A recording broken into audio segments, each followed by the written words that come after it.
You're listening to 91 Reasons, a journey into the twisted landscape of pop culture. Keep your hands and arms inside the podcast at all times. And now, the voice, Jeff Tucker.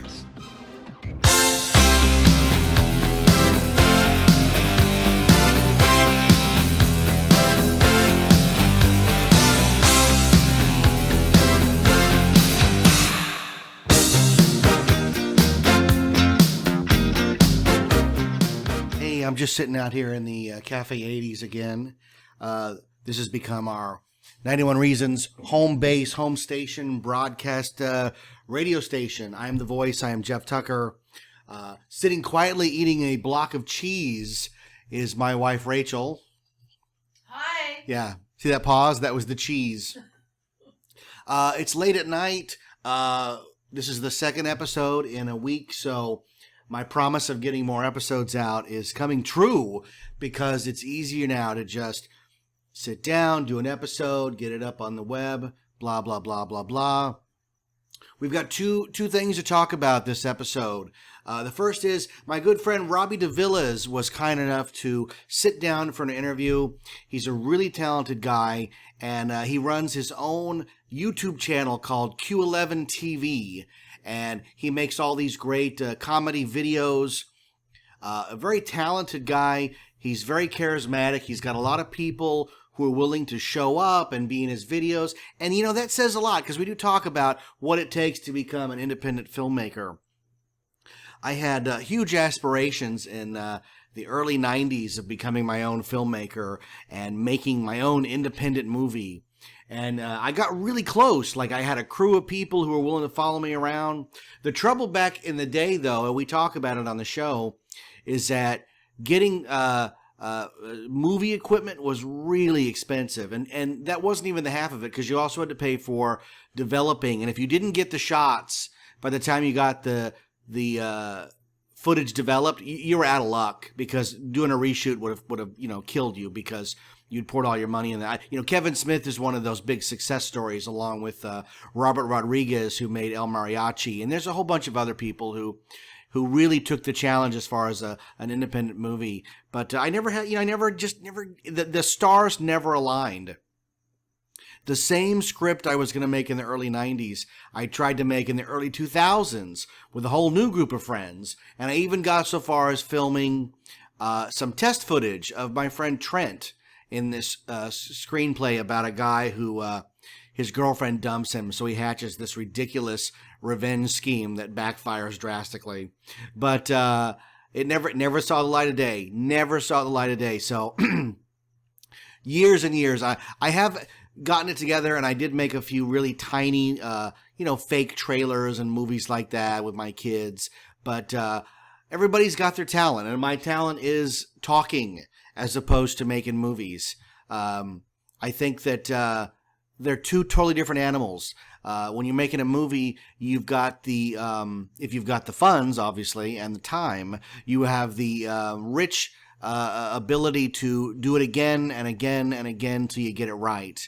What I do is totally different. And again, I'm not saying it's better or worse. They're just totally different. And what I do is hang myself on the edge here without a script and talk and talk and talk until I run out of breath or I run out of things to say. So the other part of the show, after Robbie's interview, I am going to open live on the air Hot Toys Marty McFly doll, which I have waited years to get my hands on. So stick around after Robbie's interview for that part of the show and enjoy Robbie DeVillas talking about Q11TV on YouTube. Do you believe in magic? Just like the story about the Wizard of Oz, I have a wish to be a very special girl. Make a wish. I really, really wanna know so much, so tell me, are you the Wizard of Oz?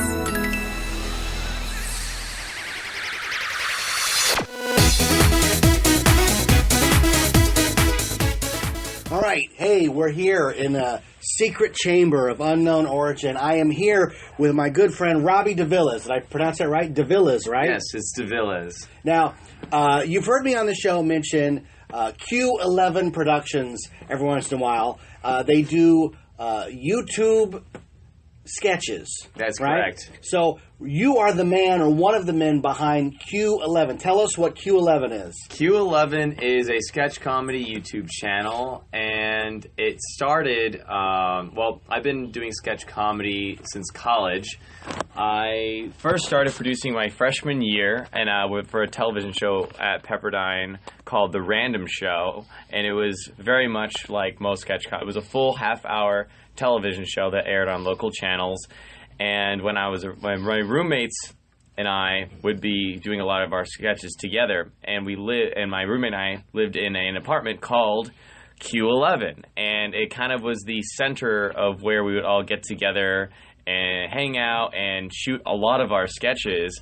And then we graduated, we moved on, and then my buddy Matthew and I decided to create Q11 and post up our own videos. And there's a lot of people out there who have like their name as the channel, like, oh, this is the John Smith channel. And we didn't want that because that kind of makes it seem like a very selfish. So we want to call it Q11 to sort of create a community, and we want to include as many writers and actors and directors as possible. And Well, I know what you're talking about because I did the same thing with 91 Reasons. Right. I was originally, I was told by a very knowledgeable person that you have to put movie, Hollywood, cinema, something like that in the title so people know what the show's about. And I didn't do that because even I, at the early stages, didn't know what the show was going to be about. I wanted it to be the title to be free. Yeah. So it could be anything I wanted it to be. So that's where 91 Reasons came from, and that's the reason for that. So Q11's like the same thing. Exactly. It doesn't shackle you to one thing. Exactly. And there's a lot of various types of comedy. There's satire, there's cartoons, and eventually we want to get some web series off the ground, animated and live action. And so far we've done a couple of movie parodies. We've done a Seven parody. We've done a Batman parody. Both of those have involved puppets. I'm a huge fan of puppetry. Jim Henson. There's a few puppet sketches down the line. We recently shot a new sketch called The Church Steeple. We shot that in 4K resolution. We had this, Matthew and I, Matthew was my business partner, we went to this convention, and there was this company called AJA, and they were allowing filmmakers to sign up and use their camera free of charge with no strings attached. And so we signed up and they sent it to us. We shot some amazing footage. We actually shot 2 sketches while we had the camera. We also shot a Valentine's Day sketch. And the reason why we shot a Valentine's Day sketch in August is because it was the cheapest sketch I could possibly make. Because that's one of the things about sketches and a YouTube channel, especially if you're not getting a lot of money. I do have a Patreon page, but it's not as successful as the 91 Reasons Patreon page. You have a very awesome audience. Very awesome audience. Oh, I love the audience. Are you kidding? Yes. I'm one of them. I'm a huge fan of 91 Reasons. I listen to almost every episode. I'm a little behind. I need to listen to the next 3, which is the Legend Review and the Don Berg. The Don Berg. This was my do you listen to Homestuck? I listened to the first 12 to 14 ones. Oh man, you hung in there a long time. Well, it was very interesting because I'm kind of new into the comic book world, and Homestuck is a comic that's available online. Yeah, web comic. It's so interesting to hear like such an in-depth sort of dissection of it, and not only of the comic but of like the fandom behind it and what that's like. Oh yeah, no, to me it was totally amazing because I learned more about my kids doing those episodes than I ever would sitting around the dinner table. Oh, yeah. Because they open up, and then they're heard around the world. It's crazy. Oh, yeah. Really weird. Yeah, and you usually hear about, like, Marvel and DC, but rarely do you hear of, like, the little comic that could, such as Homestuck. Well, yeah, most podcasts, not mine, but most want to reach a really big audience. Yeah. So you go to big, broad Marvel, DC, Image, 20th Century Fox, that sort of thing. Whatever I decide, whatever niche, that's what the episode's about, But that's a benefit because we're talking about Q11 on the show. Q11, sketch comedy. So you hooked up with this guy, your partners in college, yes, doing sketches. Yes. You lived in an apartment Q11 was the apartment. So Yes. it actually has a funny route to it. Now, the title card of Knocking, is that the actual door? No, that is just because the apartment is in Malibu and I currently live in Fullerton, and what the knock sort of symbolizes, because if you look at every Q11 video, the actual video, sometimes they're bloopers, or even in the bloopers I think we have a knock, but at the beginning of every video there is a specific knock. Like, for example, Dean Carter here has a knock on there because he was the writer and director of the Santa Shootout sketch on Q11, and I had him knock on the Q11 letters, which sort of is a signature that he was the main creative influence of that sketch. My sketch is with a white door, which is the door at my house, and Matthew also he has a knock as well, which is on a brown door. And the letters are they're regular, they're real like door letters, but I put double sticky sided tape on them and I just stick them on a wall and I knock as quickly as I can because the double sided tape I use doesn't last very long and the letters will fall out. So all those videos you see, like a one frame later, the letters will fall off the door. The magic of the movies, right? The movie magic. It only has to appear okay for that second that the camera's rolling. That's it. Exactly. There, like, for example, there's an insert of in the church Supple sketch. There's an insert of a picture of Jesus, and the same thing. I use that same double sticky tape, and it literally, like, however long the video will be, that cutaway, it will be the very next frame. Jesus is falling to the ground.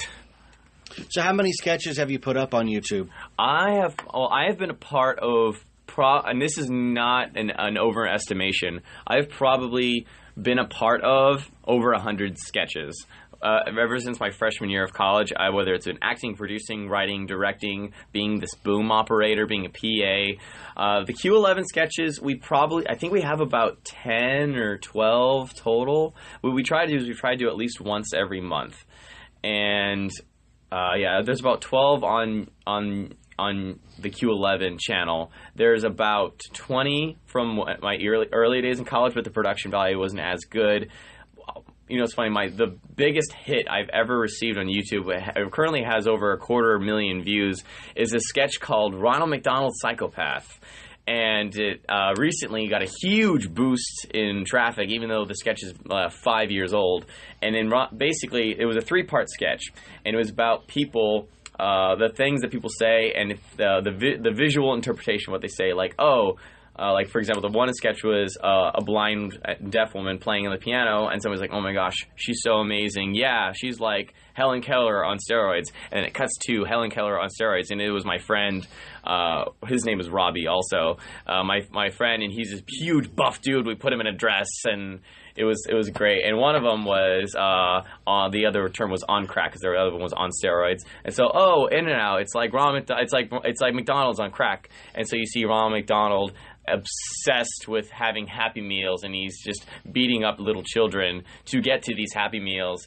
And I don't know why, but it has 250,000 views. Oh, I know why. Because there's this other video called, it's pretty much the same video. Ronald McDonald goes off on a horrible rampage, and it's much more successful YouTube channel.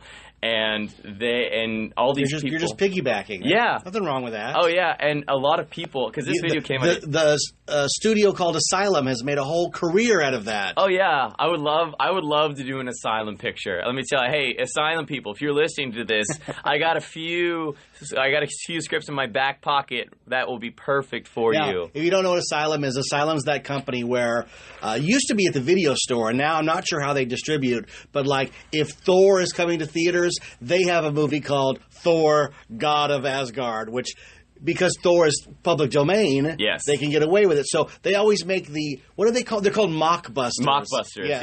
Yeah. Like Sharknado has come from the Asylum. Sharknado 1, 2, 3 has come from the Asylum. My kid was obsessed with Transmorphers. Oh my goodness. Which was a knockoff of Transformers. And it had, I think, about maybe a minute and a half of effects, and the rest was just people in rooms. Yep, those movies were made for about $100,000 to $200,000. One of the movies that I saw, and I think Gary Busey may or may not have been in it. It's called Nazis at the Center of the Earth. Oh, that sounds great. It's a lot of fun. It's a lot of fun, and I feel like people don't value mockbusters or quote-unquote bad movies. Right. Well, you know what I say on the show. I have a saying. There's always a place for schlock. Oh, yes, of course. And I have my business partner, Matthew, has also saying, every movie is somebody's favorite movie.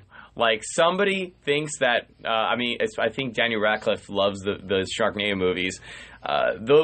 Those mockbusters, it's somebody's favorite movie. Well, you know that Patrick Stewart was on record saying that he relaxed by watching Beavis and Butthead.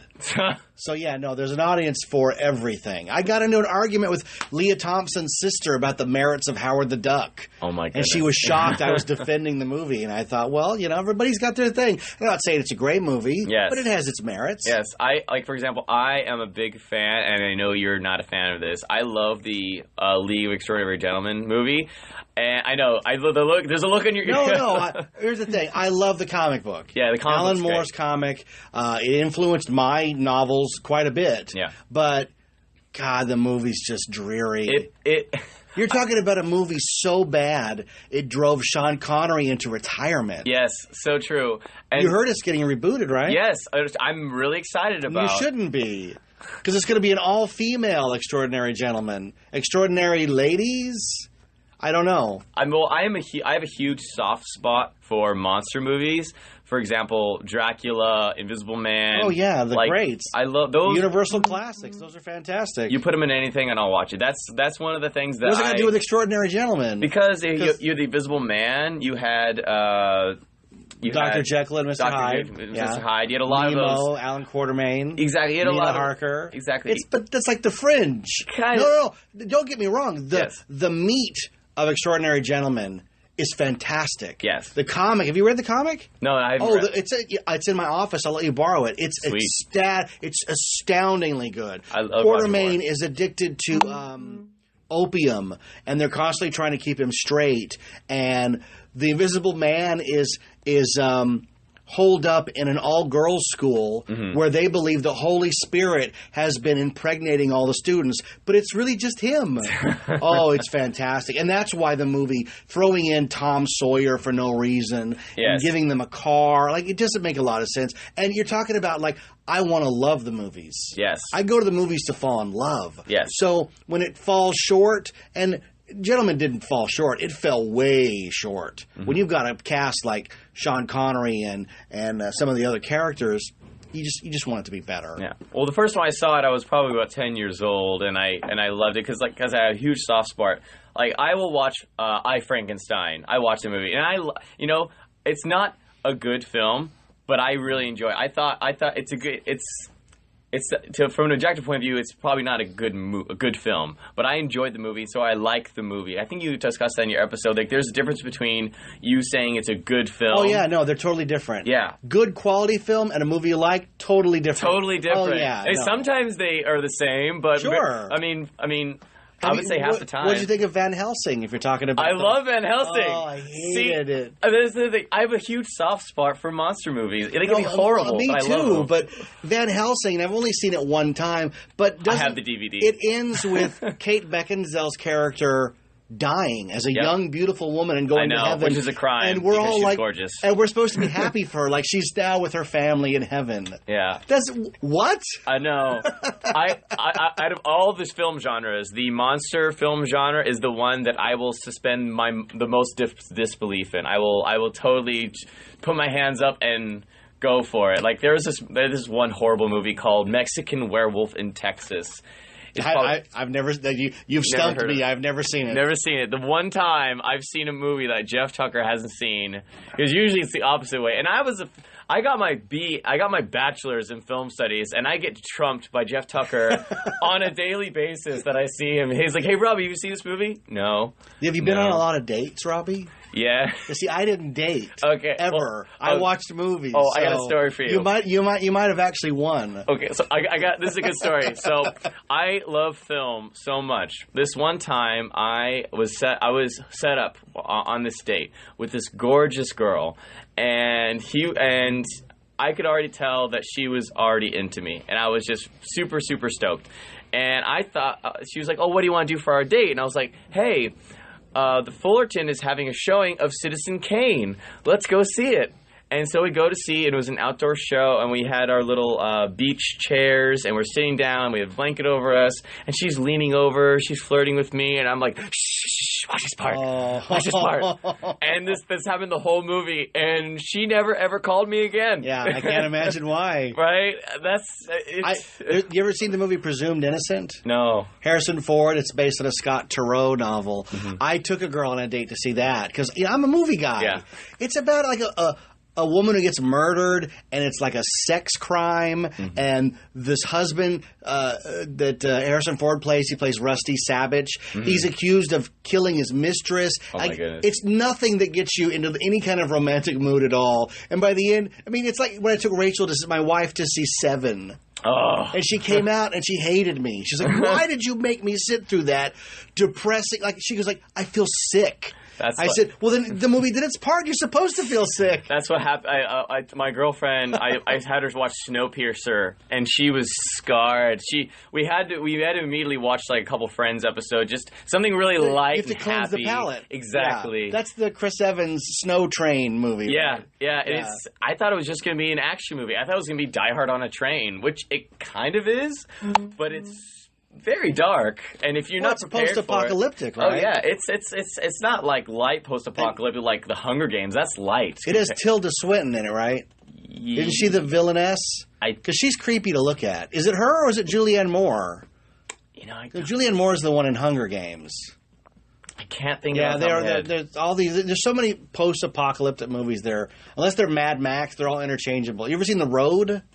No. With Viggo Mortensen and Guy Pearce about a father and son moving through the apocalypse? No. Oh, that'll put you in a coma. It's so depressing. There's a few movies that you really have to like stretch out and wait to see. Like I've only seen Requiem for a Dream once. Oh yeah, there's no. Why would you watch it again? You're like, I hope to duplicate that feeling. Yeah, well, because my girlfriend hasn't seen it yet, and the great thing about having a girlfriend who isn't quite, I mean, she goes to see every play with me, every musical, every movie I take her to. She's super open to everything, and I'm kind of like the filter. And I'll like, don't watch this movie, watch this movie. She hasn't seen it, and I want to revisit it. It's going to be very painful. I have to watch like Air Bud right after that. Something really super light, or maybe even like a Teletubbies. Something super, super, super light. So your channel Q11 is sketch comedy. It's sketch comedy. Question I have for you. Yes. Sketch comedy is expensive. It is expensive. Where do you get budgets to do this? Because I've seen your videos. Yes. They have a high production value. Yes. You have sets, costumes, props. Now, I went through the Groundling School. Yes. Where you don't have to do sets and scenery and stuff, but props because most comedy is prop heavy. Oh yes, and you don't realize it till you're in the thick of it that you need this and this and this, and who's going to buy this. Where do you get budgets from that? You go see a movie like Spaceballs, or any other comedy, and if you really, as a filmmaker, with a critical eye, you start to notice how many props and things are in the movie. Okay. So when you're doing your sketches, where do you get all that stuff? Well, I live with my parents right now, and my mother, I love you, Mom, is a pack rat, and she has things that are 30 years old that are sometimes perfect for my sketch, but I only get so lucky with that. But there's a couple sketches that you really just got to shell out the dough. Like the most expensive Q11 sketch that we've ever made was the Aristotle's Lost Comedy. That required... That's the one I was going to talk about. Yes, that was the most expensive one. That cost me $700. That was very expensive because I really wanted to... whether I was acting in it or not, I still needed help. I acted and directed and wrote that sketch, and I wanted it to look... Because I believed in the script, and so... I wanted it to look as good as possible. So my mother, love you, Mom, she made those costumes, all the costumes that she made all those togas. She made them by hand. I mean, she has a sewing machine, but she made them. She patterned each of those out. Oh my gosh. She made them. I bought the fabric. She did the labor for free. And I hired my friend Jocelyn Davis, who is an extremely talented artist, and she's very talented at drawing and painting, and she's also into production design. And she helped me build and design the sets. And the sets, like the columns, are actually roofing panels that we've spray painted a couple times. We spray paint a base layer, and then there's actually this rock spray paint that you can make it kind of look textured and rockish. And so we did that, and I picked things around the house, like the ivy you see in there is decoration that's in my kitchen, and the advice column is just a bunch of cardboard, but of the shot of the close-up, when you actually see like the little 8-ball thing, it's what I did because I couldn't fit the 8-ball inside the column. I took the 8-ball and I glue gunned a square that was very similar color and pattern of the advice column, and I just basically glue gunned it. So when you can see the insert, it looks like you're looking at the top, but actually you're seeing a completely different object. So you really just got to nickel and dime it, and there's a few things that I like to call it smart risks. There's a lot of filmmakers who don't take any risks, and sometimes it's not even just financial risks. It's risks with their art. They're afraid to make big jokes, and they're afraid to make it as a big blazing ball of fury. And you really just got to go for it. And for that one, I really wanted to go for it, and I think it really pays off. And I think it looks like something. Like, as far as the production value, I think it's something like you would see on like Mad TV, maybe even SNL. Like, well, of course, on the cheaper side of those things, but sometimes, and it also depends where I'm at financially. Like that sketch, I knew I was going to save up for that. And for example, and there's other sketches where I'm like, I want to produce a sketch this month, but I only got $50. And so then it's kind of like, all right, I need to do something that's a little bit lower budget. So for the Netflix Anonymous sketch, for example, I just had all these improv actors that I knew. We got together. And I said, hey, I can't pay anybody, but I will give craft services and I will have food. My mom made brownies. I bought pizzas. That's all it takes. That's all it takes. And people were happy, and we had a lot of fun doing it. I remember reading a book about independent film years ago. This is, of course, back before the digital revolution made it cheap so that anybody could make a movie. Oh, yeah. Back when I was, in my early 20s, to make a movie, you needed a substantial amount of money. Oh, yeah. Because you needed to buy a good camera, film, developing, and that's where all the cost was. So digital has taken all of that out of the equation, so you can concentrate on sets and props and stuff. Absolutely. But I remember reading a very telling passage, and it was, if you want to become an independent film director, you basically have to convince your friends to join a cult. And the cult is of you. Yeah. Because they have to serve you and the vision, and they're not going to get anything out of it. Absolutely. It's you are your own business, and you really have to persuade people. And it's very difficult when you don't have any money. Because as much as look at Ed Wood. Oh, yeah. You've seen the movie Ed Wood, right? Yep. He looked around and said, okay, I want to make a movie, but what do I have? Exactly. You have to have your resources. Yeah. You have to, like, for example, I've produced 2 feature films, and it's funny because both of those are really serious, dark dramas as opposed to comedy. Q11 is currently the only comedy outsource I have as far as the things I produce. But for the feature films, our first one, because we were still students at the time. We were seniors in college, and Matthew and I, we were like, okay, what do we have around us? We have a school. Yeah. So let's make the movie about a murder that happens on a college campus, because there was a feature film that was produced by Pepperdine students before us, and they were trying to cover that they were shooting on a school, but it was a little bit obvious, which kind of took you a little bit out of the movie. No, it's best to go with what you have. Kevin Smith made Clerks because he worked at a convenience store, and he had access to it from, closing till 6 a.m. Exactly. Or Steven Spielberg made Jaws the way he did because the shark didn't work. So I think that those kind of hindrances is what makes good film. Oh, yeah. Because because the opposite end of the spectrum is a Michael Bay movie, where he has all the money in the world, he can put anything on the screen, and he makes junk. Yep. But if you take and George Lucas too, to some degree. Yeah. But if you take away all that and make them get creative and make them get lean and hungry and come up with something innovative, that's what you get. Alien 3 is not a good movie. But when you look at it knowing that David Fincher directed it, it's got stellar pedigree, and it's got a real style that, Alien Resurrection didn't have, or any of the other Aliens versus Predators. You can't go backwards because you can't put it up against Cameron and Ridley Scott. It just doesn't work that way. Oh, yeah. Okay, so you do comedy, which is expensive because you were talking about doing a feature film. It's a drama. That's exactly what you do. Yep. Because drama's cheap. Drama is cheap. It's so much cheaper. It's about human emotions. Oh, yeah. You know? It's like the second feature film. It was like, if you look at the script from a producer's standpoint, okay, this is a scene that happens in a house. This is a scene that happens in another house. This is a scene that happens in another house. This is a scene that happens in a warehouse. Okay, we might be able to work that out. And you really have to just be producing, but you have to be creative as possible. Like for the Christmas shoe sketch on Q11, I was very proud of that because I wanted to find a shoe store, and if I couldn't find one, I was going to make one in my garage. And I've shot a lot of Q11 sketches in my garage. I've dressed them up. I've actually shot a scene or two for my feature film in my garage, but you dress it up, and it doesn't look like a garage anymore. Sure, yeah. And what I did for Christmas shoes, I was like, all right, I want to see if I could find a mom-and-pop place to shoot this sketch. And for those of you who don't know the Christmas shoe sketch, it's a parody, it's a sort of a twist off of, it's an imagination of what was the origins of the song of the Christmas shoes. Because this Christmas shoes is about this little boy who's sick. He's trying to buy these shoes for his mom because she's about to pass away. Yeah. And so this kind older gentleman buys the shoes for him, and he's so happy. And I won't really give away the sketch, but pretty much I needed to find a shoe store. And so I was like, I'm going to find a mom and pop place. So I called this first place I looked around Fullerton. It's called Capri Shoes. And I was thinking they were going to ask for like $100, $200 for shooting there for a few hours. So I was prepared to pay.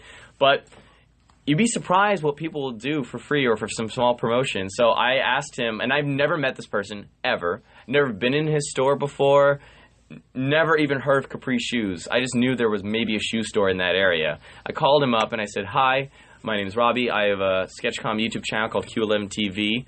It's just a small YouTube channel where we want to make this sketch. Here's the script, and we can't pay you anything, but we would love to do some promotion for you guys. And he said yes, just like that. Just like that. And I was blown away because I was like, wait, did you say yes? And he signed a permit for us to shoot there. We got out of there at the time we said we would. And that's the other thing is whether you're having an actor come in working for free or you're using somebody's space for free, you really have to value what they're doing for you. They're doing you a favor. So, like, for example, in the shoe store, we had to make sure all the trash was swept away. We didn't make it to cause any damages. And when you have an actor who's spending their day for free for you, you have to give them craft services, make sure they get them out on time, do all the preparation work that you need. So, just so that... You know, it's kind of like if somebody shows up and nobody's ready, you didn't do it. It's like, what? You asked me to take time out of my day. I've learned these lines for you. And you're not ready for it. And you're not even ready. So that's another thing. If you're going to ask somebody, you have to be prepared. And I've seen a lot of directors, and I've been a part of a lot of sketches and a lot of films that people weren't prepared. And it's just like a total disrespect for everybody else who's working on the project, whether you're getting paid or not. If you're not getting paid, you really got to respect their time and their talent. Oh, yeah. Well, that's the professional thing to do. So along that line, what is the ultimate goal of Q11? Where would you like to see it? Well, Q11... Well, eventually, Matthew and I would like to produce more feature films full-time, and we also have a graphic novel on the way called Off the Leash. It's a anthropomorphic film noir novel about a cat and a dog detective having to solve a series of crimes that are related. And so our Q11 is just a branch of Matthew's and I's company. Our company is called Red Flag Media Productions, and we're trying to make it a multimedia conglomerate. We want Q11 to be sort of a source for us to experiment with new talent, new directors, new writers, new actors, and also it's a good way for us to work on our craft.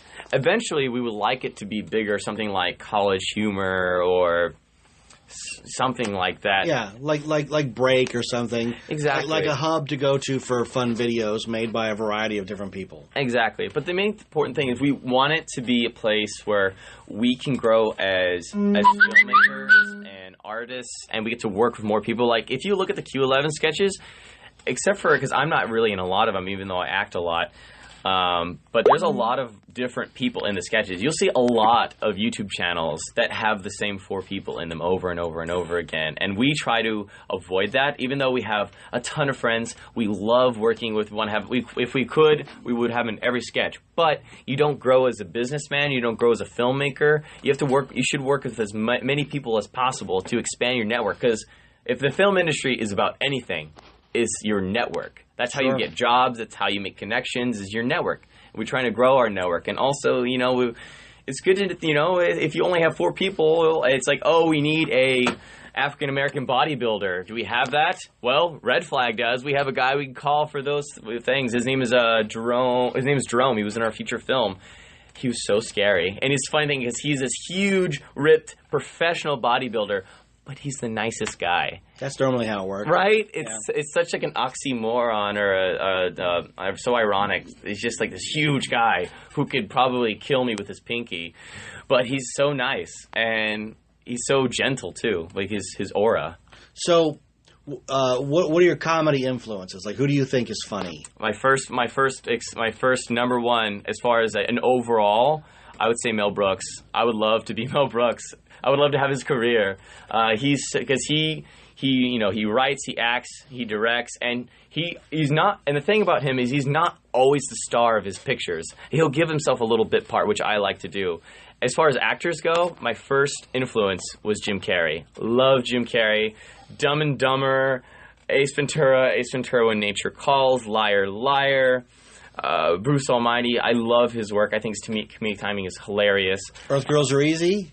I have seen that one. I have seen that one. There's an old movie that I have seen. Once Bitten? I've not seen Once Bitten. Oh, that one's great. The Duck Factory? Duck Factory. Doing Time on Maple Drive? No. Truman Show. Truman Show, yes. Seen Truman Show. And also I've seen I Love You, Phil, which is more of his dramatic stuff, which is another reason why I love his work, because he's so dynamic. And also one of my favorite comedy influences, Robin Williams. Yeah. And also Jack Lemmon. Those are probably some of my top 3s just because they're so funny. But then again, they have such a serious side to them, and they can really connect with their own humanity as well as their other comedic talents.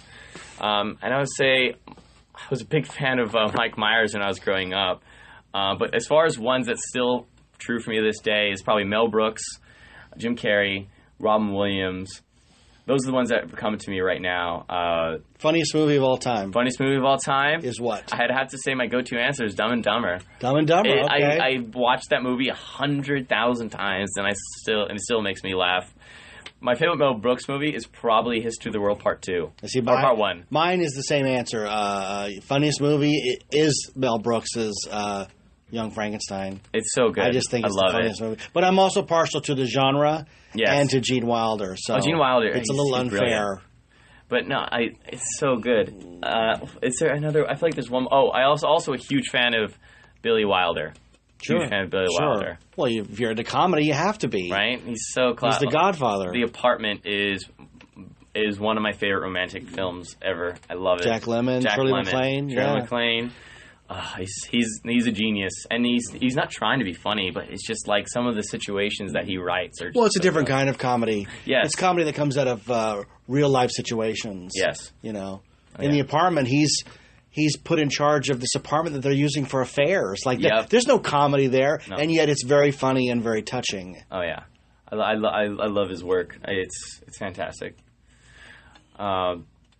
So what are you working on now? Currently, I'm finishing my second feature film. It's called My Friend Violet. I love how nonchalant you are. I mean... And I only say that because there's so many people in the entertainment business who tell you, what I'm going to do. I'm thinking about doing. Well, I'm kind of working on something. I might be doing this. Yep. But to actually have accomplished it is a rarity. Yeah. It's a rarity. When I tell people I write books, they go, I'm thinking of writing a book. I'm like, well, I'm on book 4. So I'm not saying you have to catch up, but those that want to do. Yeah. And those that talk about it. Yeah. There's a lot of people who... They might be the most well-intentioned people. They might be the nicest people, but they don't even know. Doesn't mean that you they're can rally the troops. Yeah, like there's so many. I can't tell you how many people. Like the third feature film that we're working on, which is also a dark drama, just because it's economically possible, and this one's actually a pretty solid idea. We haven't solidified the script or made the right, so I don't want to talk about it just yet. But we've talked about it, and we've been approached by many people saying they're very interested in producing it. And it took about 3 months to write the first draft of the script, and it's taken some people over 4 months just to read this script. And it's not a bad script. It's a great script. Some people says it's Matthew's best work. And he's a fantastic screenwriter. By the way, if anybody needs a freelance screenwriter, call Matthew Robinson. Not only is he very talented, but he is fast. He can write a full-length 90-page screenplay in a weekend. He won't sleep, but it'll be a pretty great first draft.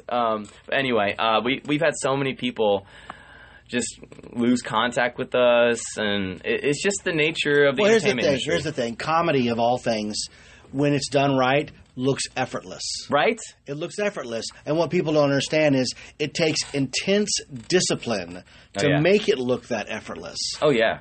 Oh yeah. It's very difficult. In all the sketches I do, I've had so many people flake on me at the last minute. And that's another thing about Q11 is for those people who flake out the last second, I remember that. And when I produce a feature film, my third, fourth, fifth feature film, you won't call them. I'm not going to call them. Yeah, I remember that. It's like if you were not responsible enough that you said you're going to be there, whether you were getting paid or not, you said you were going to be there, and you weren't there.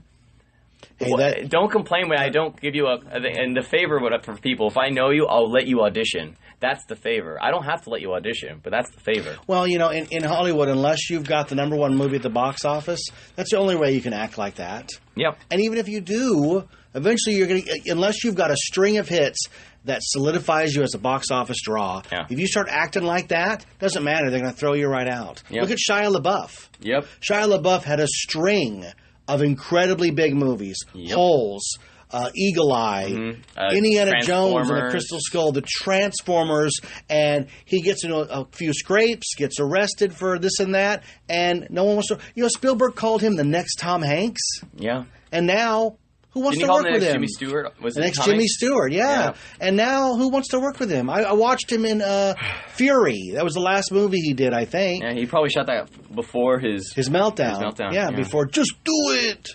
So I'm not going to lie, that was really funny. Oh, I think it's brilliant. And the fact that he did it on green screen meant he encouraged people to screw with it. Oh, yeah. He's very savvy when it comes to media, not so much with behaving enough to get on a movie set again. Yeah, I mean, there's a lot of people, like, as a filmmaker, I like, the next movie I'm producing, the one that people have been taking forever to read, we want to get some talent attached to it, and there's people, like, names are thrown around, like Shia LaBeouf, or, what's her name, Lindsay Lohan, but there's no way we could work with them, not because of their stardom, not because of how much or how little they're talented they are, but those kind of movies, we aren't comfortable that they're going to show up for work. Right. Well, the reason people like Lohan aren't in movies nowadays is because no company will sign a completion bond. She's uninsurable currently. Yeah. See, a lot of people don't know that when you start off doing a movie, there's an insurance policy that's taken out called a completion bond that says that you and your friends, and by that I mean, the studio and the camera guy and the grip and the stars, are all going to show up and make this movie to completion. Because it's easy. You've done big projects where you just walk away from it. Can't do that when there's $80, $90 million on the line, so they insure it. And a lot of companies that write those bonds, they won't write them for somebody like Lohan. Because, again, she's probably not going to show up.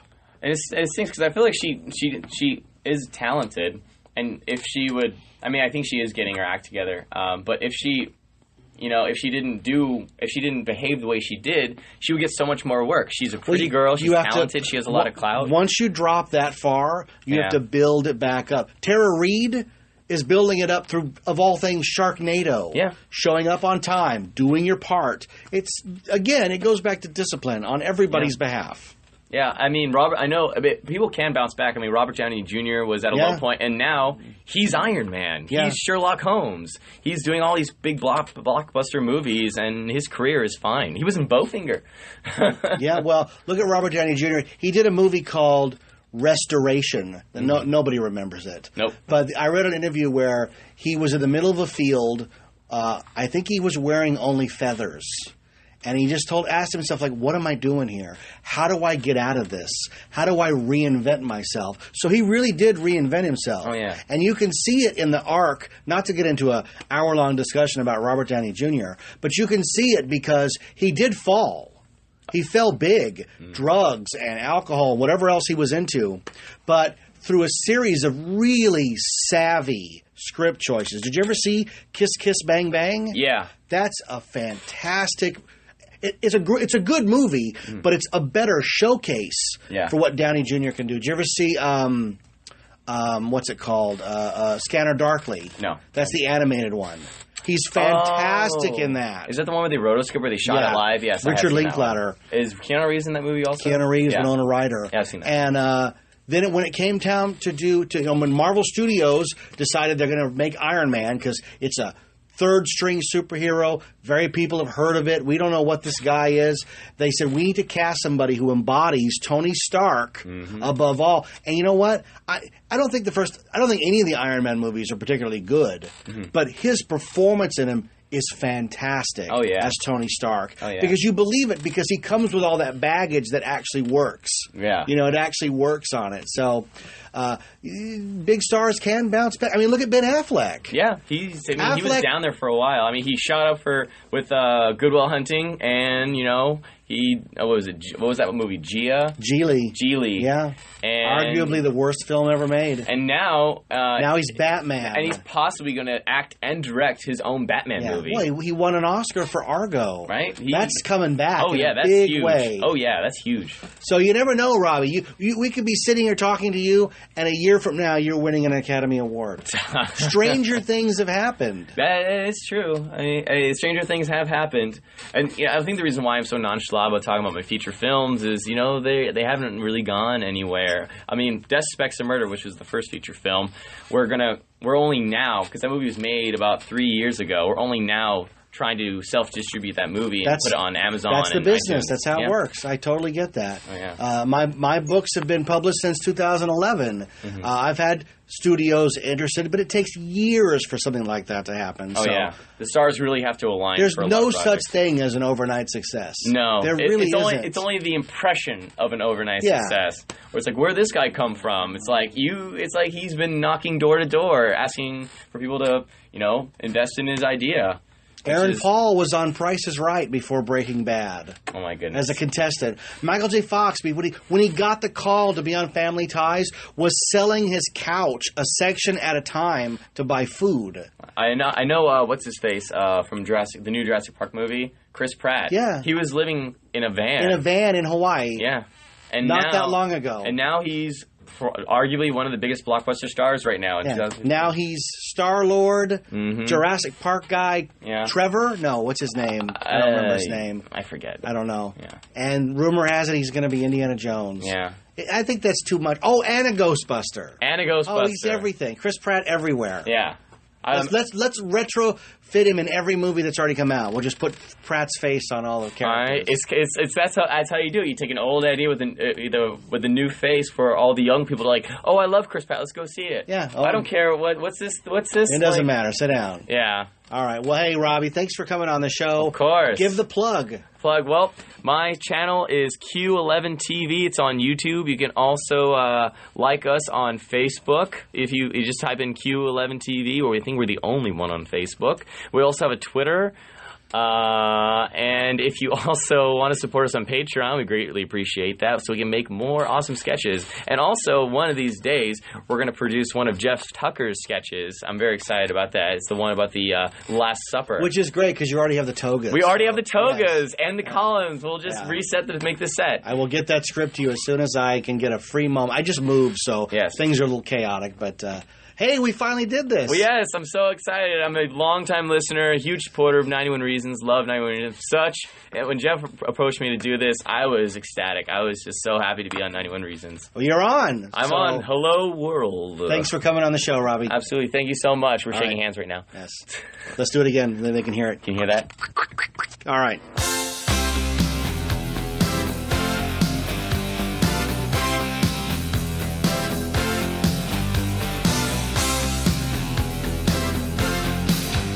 That was Robbie DeVillas. It was great to have him on the show.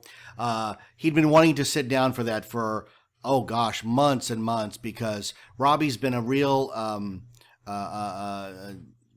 great listener of the show. He's been really supportive of everything. He supports me on Patreon, so it was great to have him on and talk about his passion for making movies and how he...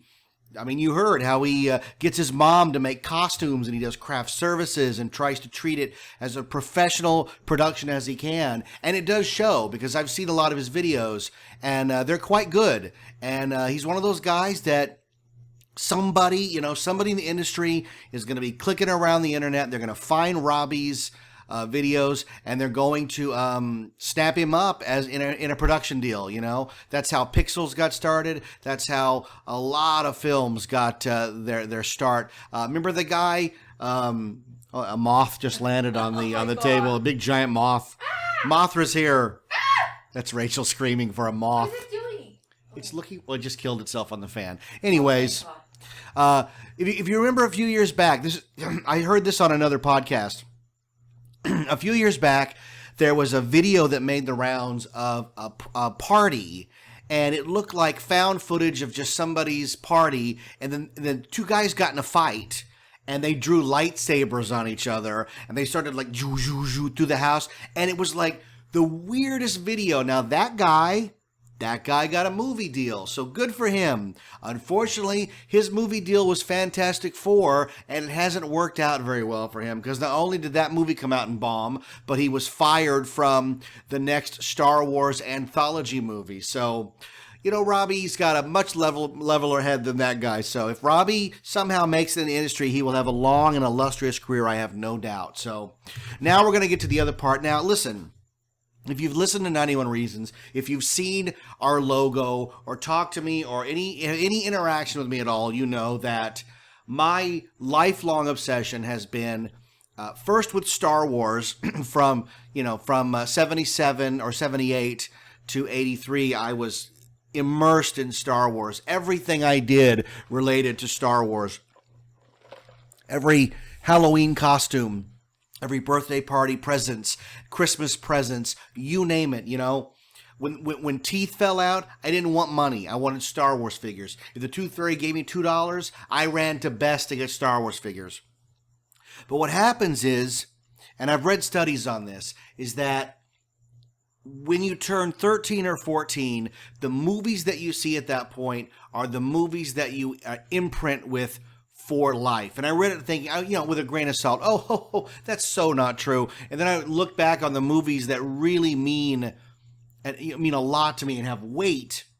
Back to the Future, I saw when I was 13, almost 14. It's actually exactly right in the mold of that study. So I always say that Star Wars showed me how to dream. And I wanted to, first I wanted to go on Fantasy Island, because I wanted to tell Mr. Rourke I wanted to fly an X-Wing and battle the Death Star, and that didn't work out, especially when I found out that Fantasy Island wasn't real.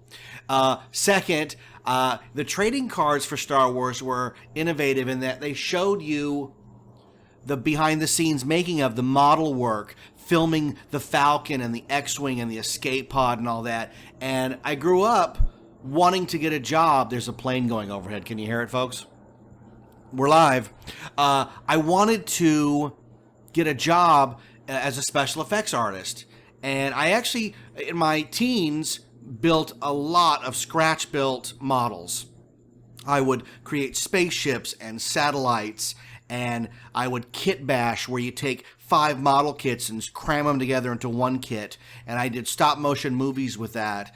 And that's what I wanted to do. Now, it didn't work out, and I'm actually relieved, because that industry is really, it died. they do model work, yes, but nothing the way they used. Every studio used to do model work in all their movies, and that all just went away with the advent of computer graphics. CGI just sort of wiped it. They still do. So I know some people are going to go, they did model work in this movie, Inception, and yeah, I know all that. But for the most part, special effects work is done sitting at a computer 18 hours a day, staring at a single frame of Optimus Prime's leg. And you know what? God bless those guys because they do great work, but it's not for me.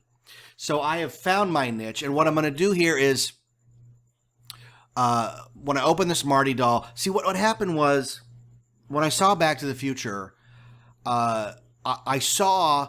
Now, Back to the Future's got a label of being a special effects movie, but it doesn't have a lot of effects. 2 and 3 have loads, but 1 does not. 1 is a perfect movie because of the script. The script, the direction, the acting, the production design. But it all goes back to Bob Gale's script. And what Back to the Future did for me was it made me want to be a writer. Because I saw what you could do simply with the power of words. Marty has a family. He goes back in time. He has to get his parents to fall in love. When he comes back, everything has changed. That's the hero's journey in a nutshell. From that moment on, like... I went to school dressed as Marty McFly. I got the gray and blue jacket. I got the life preserver. My mother wouldn't buy me the Nikes, so I had to do with pay less. But I wanted to be Marty McFly. I wanted to go back in time. I wanted to have an adventure. And the way I did, the way I identified with movies was I collected the toys and the collectibles from it. And the problem with Back to the Future is that there wasn't any. There was nothing to collect. And even when 2 and 3 came along and Applause finally got the license, there was nothing with Marty McFly. The pinball machine has somebody else as Marty McFly, not Michael J. Fox. He was so tight on his likeness approval. Even he's admitted it cost him $50 to $60 million not signing that licensing. Rachel's leaving. I'm going to open the doll. You don't want to be here for the... Well, you'll talk at least 5 more minutes I have to... longer. All right, where are you going? To make sure she's good. All right, well, hurry back. Okay? So... Michael J. Fox never signed his license for anything. So the toys that came out, they were Happy Meals. It's the animated character. Nothing has Michael J. Fox on it. Even the reaction figure doesn't have Michael on the package, has the car, the doll, the figure does not look like Marty. It is a generic person. Like, I was happy to get that at $10. It's a deal and a half. I have 2 or 3. I have loose, carded, you name it. But I'm going to open this. Here it is right here. This Hot Toys Marty McFly. I have been waiting 30 years for a Marty McFly doll. From 1985, it is now 2015. And I've seen customs, really expensive customs that people have made. And they're good. I just could never find the moment that I wanted to drop $300 or $400 on a custom Marty McFly doll, even though they were out there. And I've actually seen it some docs as well. But when Hot Toys announced they were coming out with this Marty, like, everybody knows that Hot Toys, they're out of Japan. They make the most photorealistic collectible figures I've ever seen. They are top of the line. The first one I remember seeing was Robert Downey Jr. as Iron Man, and you're just... Oh, she's back. I can open it now. They also did one of the Mandarin from Iron Man 3 of Ben Kingsley. And the first photos of it, like, I don't like that character. I didn't care for that movie. But there's no denying that the dolls simply look real. We were at Frankensons today, which is out in the City of Industry. It's a collectible show every Wednesday and Saturday. And there's 2 booths that are just crammed with Hot Toys. And even Rachel was like, these things look amazing, right? Yeah, I was impressed. Like, they had a Stan Lee doll. Stan Lee. They have Tyler Durden. They have all the Iron Man, all the Avengers, all the Dark Knight, even Michael Keaton and Jack Nicholson from the 89 Batman. Like, it's a collection that you'd have to be really well off to collect, because they're really expensive. This Marty McFly doll cost $225. if you listen to this show, you know that I am a cheap man. I do not spend a lot of money on myself, but you know what? $225 for a promise of 30 years in the making, that comes out to a pretty good deal. And I've been waiting for a Marty McFly. And we saw at Comic-Con there's even a part 2 one coming out. Now I'm going to buy that one, and it's going to be great. I'm going to buy the DeLorean. But there's just something about my identification with Marty McFly that just... everybody's got that thing. Like Rachel's is Loretta Lynn. Yes. And she like you would give anything to connect yourself to Loretta Lynn, right? I have tried my entire life. Now, I met Michael J. Fox at the height of his fame, so I got that out of my system, but the collector in me has never had anything to latch onto, just trinkets and keychains and this and that. So here it is. I'm going to open up on the air. Let me move the mic a little bit here. Bear with me, folks. I have my X-Acto blade to cut the tape on this thing. Let's get it out of the bag. All right. Back to the Future, Marty McFly, 12-inch figure, item number 902234. You didn't bring your phone, did you? No. You should go get your phone, take some pictures so I can put it up. Oh, okay, well, cut All right. slowly. I have to cut slow and talk. So You made me exercise there she goes. for Look at her. that. Look at her. Look at her. Her hero is actually FloJo. She's running just like her. So, like I was saying, like when the sequel came out, like there was a lunchbox and all the applause stuff, and I remember just being so like, oh my God, there's going to be stuff, and there's nothing. They did every conceivable version of the car, from Micro Machines to Stomper. They made a Rough Rider Stomper of Marty's truck. They made a remote control DeLorean, and I mean, you name it. The DeLorean was very well represented, but nothing of Doc and Marty. And this one, I can't wait to open it because I've seen them, but I've never had. I mean, this one's mine. You know, this is my Marty McFly doll. She's back. There are many like it, but this one is mine. Here, get a shot of the box here before I open it. So we'll put these pictures up. Not that anybody cares that I'm opening this. Yeah, well, just me with the box, whatever. Not that anybody cares that Jeff's opening his Marty McFly doll, but like, my kids will listen to this in 20 years. One of them will kill the other one to get the doll after I'm gone. So it'll become a family heirloom. So we're going to cut the tape on this thing. There's one side. There's the other side. We've got to get the top now. You got to be careful because you don't want to cut the interior box because it's collectible, Everything's got to be mint and packaged. And I'm actually gonna open this thing, so it doesn't matter. Oh, look, they've got a flap of cardboard on top, so that so that you wouldn't cut it. So we're gonna slide him out of his little mailer box here. We've got a beautiful Back to the Future box with, of course, art of the car. I mean, everything's got the car on it. I'm gonna save the outer box. I'm not gonna mess with that because I want to keep it. All right, he's sealed in plastic, like Stinky Pete in Toy Story 2.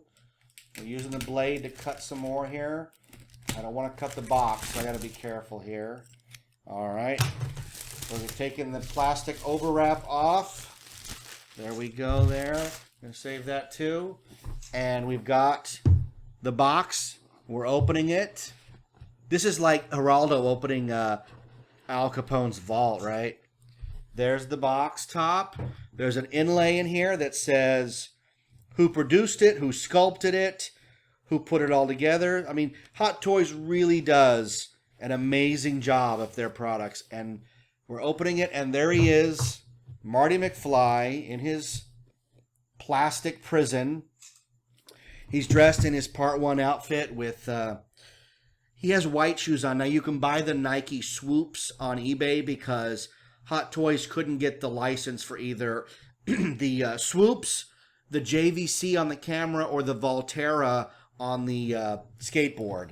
So it says, please read instruction sheet first and follow all construction details during the assemble process. Do you see instructions in here? No. Okay, hold on. There's no instructions. Wait. They must be in Hey, assemble. that little... Oh, no, That's the Save the Clock Tower, yeah. Piece of paper. Yeah. Oh, here it is. It's on the bottom. We have to take out the instructions here. There they are. We're going to open those up here. I got the regular edition because the one they have a special edition that comes with his guitar. It's not in color, but it looks like the guitar that he plays for the audition. But a little plastic guitar bumped the price up $75. Wow. And that just seems like that just doesn't seem right. If you know what, if it had been the little yellow one that opens the movie where he plays it at Doc's lab, I you know what, I might have thought about $75, but just a regular, almost generic guitar, no, I'm not going to do that. So you've got his little tiny instructions here. It says the sunglasses are designed to be put on top of the head only. It cannot be worn on the face. The portable cassette player can be put in the jacket. It is recommended to use this. Oh, they give you a whole variety of hands. So he has a hand that can hold the skateboard, a hand that can instead hold the camcorder, or a hand that can hold the Save the Clock Tower flyer. So you want to make sure, like, what are the extra hands for, and, you know, who is your daddy and what does he do? So we've got Marty here. We've got a plastic overlay on top here. It's not taped. There we go. There we go. Okay. Let's look. They had a little cushion for his head. I'm gonna take the doll out first because I'm going right for it. There it is, baby. Look at that. I own a Hot Toys Marty McFly. That's the picture. That's the money shot right there. Look at the. I mean, the head is insane. It looks like Michael J. Fox, like a little tiny Michael J. Fox. He's got his life preserver. He's got his jacket with the correct pins. I want to see it. Do I get to touch? Look at the pins. Yeah, of course. He's got the checkered shirt, the maroon undershirt, and like even the end of the sleeves flip up to show the paisley. It is completely movie accurate. Here, take a picture over here. I'm gonna be distant for a second because I just want to hold it up next to mine. As you can see, my vest is darker. Yeah. Yeah. So maybe I need to find an oranger vest. Because I'm assuming this was made as movie accurate as possible. So you've also got all these goodies in here.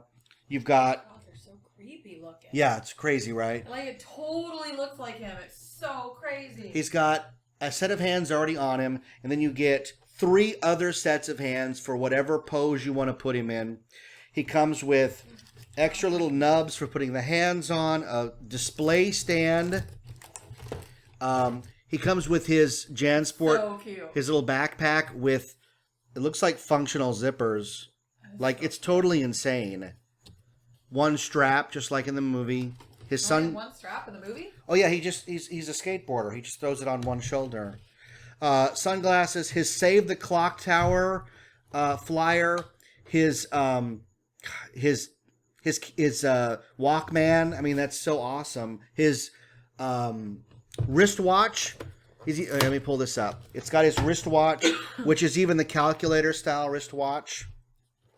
He's got his Volterra skateboard. Look at that. Look at that. And the wheels are even made to look dirty, Oh my God, like they are in the that's so movie. Cool. Yeah, this is the coolest. That is so cool. It's It's like the littlest detail, but that's so cool. Yeah, making the wheels dirty cements it as reality. Again, the Madrid Volterra logo is not on there because they couldn't get that. But they sell stickers on eBay for like $8, and you can correct all of that to movie accuracy. And he comes with the JVC camcorder, which that I want to see because we are always looking for this at swap meets. So maybe if I see the toy of it, I will know what camera you're. The red always JVC looking one is so iconic that most collectors know to snap it up the minute they see it. It's really hard to find because it's so distinctive looking with that one-way handle instead of the complete handle. Oh, it's great. Like even it's got a little handle. Like it's not just all plastic. Here, get a shot of just Marty in his box with you can see his head.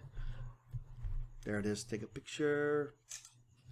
So, folks, I can tell you, like, you don't need my endorsement to buy a Hot Toys figure. They truly are, they're not toys. They're works of art.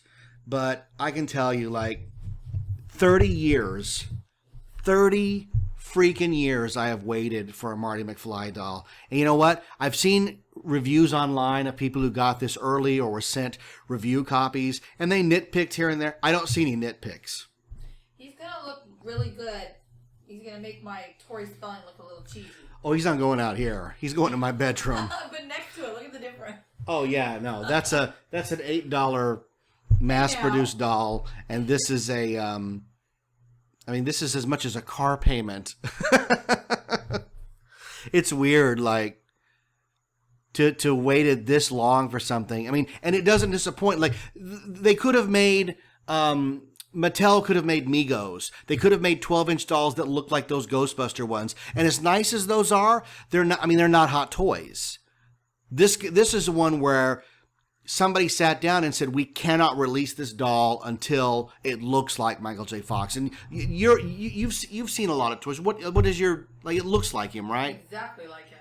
It's really badass. So he just looks just like Marty. I can't wait.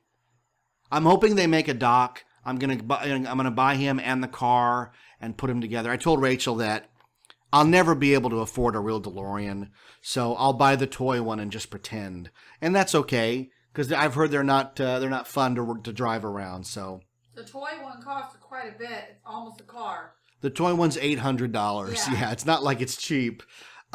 But no, this really is the centerpiece now of my Back to the Future collection. I have the pieces that I really like, the theatrical banner, the video store banner, and of course the beta tape that my mom bought me the day it came out. My mother spent, like I've said on the show, $60 to buy me a beta tape the day it came out. This is when the minimum wage was about $2. So my mother worked 25 to 30 hours to get me that tape. And I have it right in my bedroom.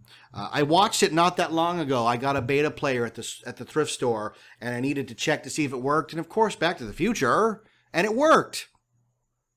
It really is cool. I'm staring at it because I'm in love. I know a lot of people who go in for those, the Avengers and Tony Stark and all the new stuff.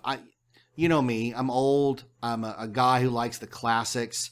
If they made a whole line of these that was the characters from Back to the Future, and if they did David Bowie from Labyrinth in this, and the Goonies, and, oh my gosh, Roger Rabbit, like, I would buy all these, And it could have been, it could have been Tonner that got the license, and they would have made a really stylized Marty, but...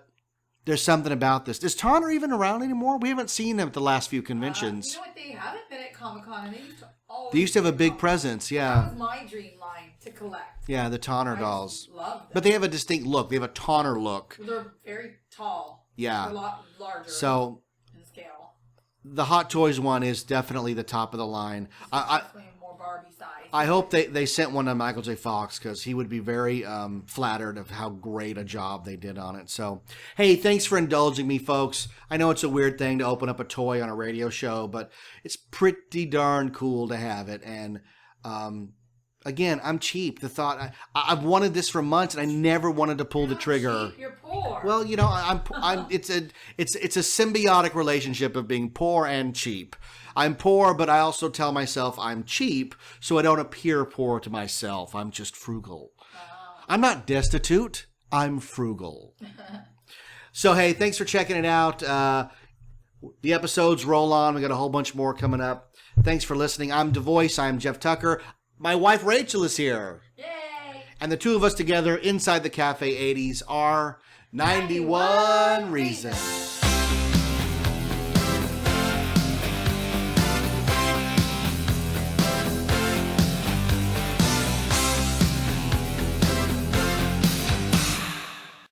Thanks for listening to 91 Reasons. Please subscribe and leave a review on iTunes. Find us on Facebook. Is anyone even still listening?